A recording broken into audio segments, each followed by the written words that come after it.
O plantão 24 horas está no ar. Não pule esse vídeo.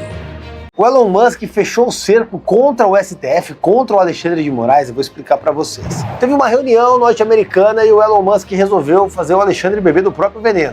E ele está dizendo, tem bens, quer fazer a constrição, bloqueio de bens do Alexandre de Moraes nos Estados Unidos. Mas o que está sendo discutido? São as tais sanções Magnitsky, que são sanções aprovadas nos Estados Unidos em 2016 e depois expandidas para a Europa nos anos seguintes. É um mecanismo poderosíssimo. Essas decisões permitem que países democráticos isolem ditadores e apliquem sanções a eles. Dentro dessas sanções está o corte do acesso a seus próprios recursos. A ideia é bem simples, eles congelam bens, proíbem a entrada e proíbem as transações dessas pessoas. Ou seja, eles fazem um estrangulamento político e financeiro de determinados indivíduos. E essa é uma penalidade pesadíssima, que normalmente é aplicada a ditadores, terroristas, pessoas de altíssimo calibre. E aí o que está acontecendo? O deputado Rich McCormick, é um deputado do 7º distrito da Geórgia, nos Estados Unidos, está querendo enquadrar o Alexandre de Moraes exatamente nesse texto. E aí ele fez um tweet fazendo acusações seríssimas contra o Alexandre de Moraes e por conta disso tentando enquadrar ele nessa disposição.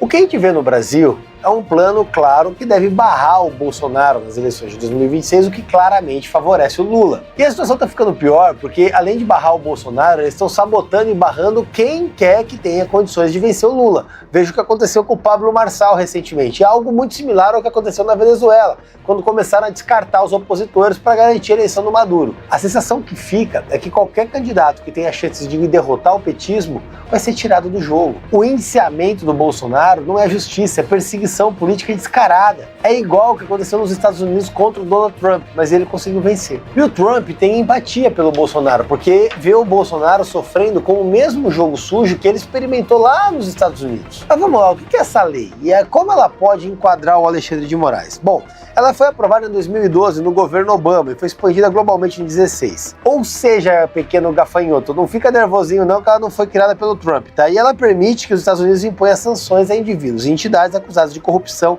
significativa ou violações graves a direitos humanos. E aí o que acontece quando um sujeito é sancionado? Bom, ele tem o congelamento de bens, todos os ativos da jurisdição americana fica bloqueado. A gente está falando de conta bancária, imóveis, investimentos, tudo bloqueado. Nos Estados Unidos, o Alexandre de Moraes talvez tivesse recurso, sinceramente eu não sei, mas se tiver, ele não vai poder acessar. Proíbe transações do sistema financeiro americano, ou seja, você não consegue fazer transação bancária.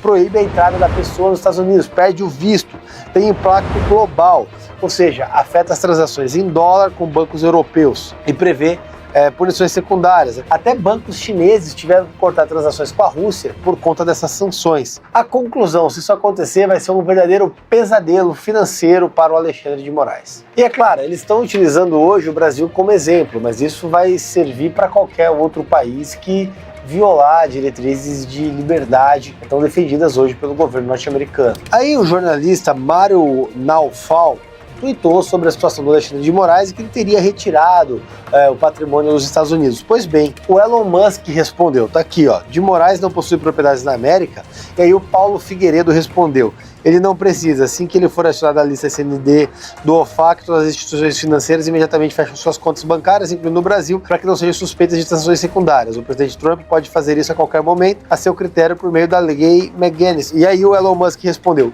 interessante, que aparentemente todo esse movimento aconteceu justamente pelo Twitter. E aí nós temos o grande Olavo de Carvalho falando dessa lei como a maior ou única esperança de um Brasil livre contra o Comularápios. Lá em 2020, impressionante como o Olavo é atemporal, né? E aí a porta-voz do governo Lula disse que acendeu um alerta no STF após o risco de sanções. Dá uma olhada no vídeo. Quando ele passa a sugerir sanções econômicas a Moraes, tendo acesso a dados, acendeu-se um alerta dentro do Supremo Tribunal Federal. E no meio disso, o senador americano Mike Lee endossou o pedido de sanções contra Alexandre de Moraes e anunciou visita de delegação ao Brasil.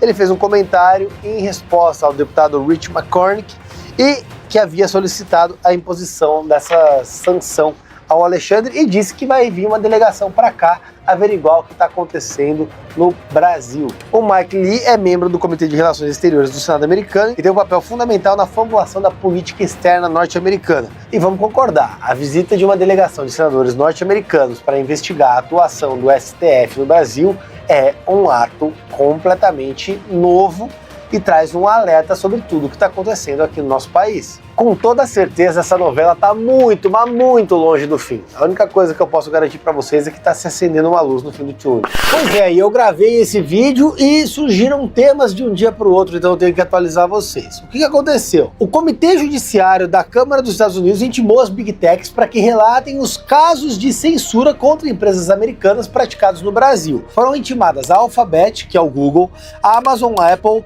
Meta, Microsoft, Rumble, TikTok e o X. Todas essas empresas, de alguma maneira, teriam experimentado censuras no Brasil nas suas atividades por conta da atitude do STF. E aí nós temos essas duas imagens aqui. Na primeira imagem, o Comitê Judiciário norte-americano investigando leis, regulamentos, ordens judiciais que promovam a censura contra essas Big Techs. Na segunda imagem, nós temos ali governos estrangeiros impondo censura às mídias sociais com leis que exigem remoção de conteúdos considerados desinformação e prejudiciais. No Brasil, Alexandre de Moraes é apontado como um agente de repressão que se destaca. Além disso, a atuação entre Joe Biden e Kamala Harris levanta a preocupação sobre a participação dos Estados Unidos nesses atos de censura. Já o Canadá, por sua vez, uma pátria socialista, avança no sentido de levar à prisão domiciliar cidadãos que promovam o discurso de ódio. O Brasil caminha, inclusive, rumo a esse retrocesso. Se inscreva no canal e deixe seu comentário.